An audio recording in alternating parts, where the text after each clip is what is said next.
Hi everyone! Good morning! I'm back! It's your Mama Sam. So, kamusta naman kayo mga amigo-amiga? So, may nagtatanong kasi sa akin kung excited daw ba ako sa darating na coronation night ng Miss Universe Philippines for 2024. At ano nga bang inaabangan ko dyan? Oo naman, sobrang excited ako dahil una, alam naman natin ang mga kandidata ngayong taon na to dito sa Miss Universe Philippines ay mga dekalibreng kandidata. Hindi sila basta-basta lang, di ba? At madami talagang magagaling. Siyempre, inaabangan mo kung sino nga ba ang mananalo at kukuha ng corona sa kanila ngayong taon na to.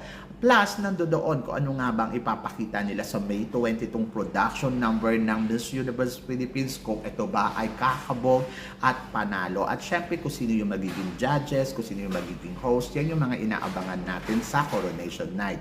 At hindi lang yon, siyempre, kung kaya bang pantayan ng Pilipinas ang nagawang production ng Miss Universe Thailand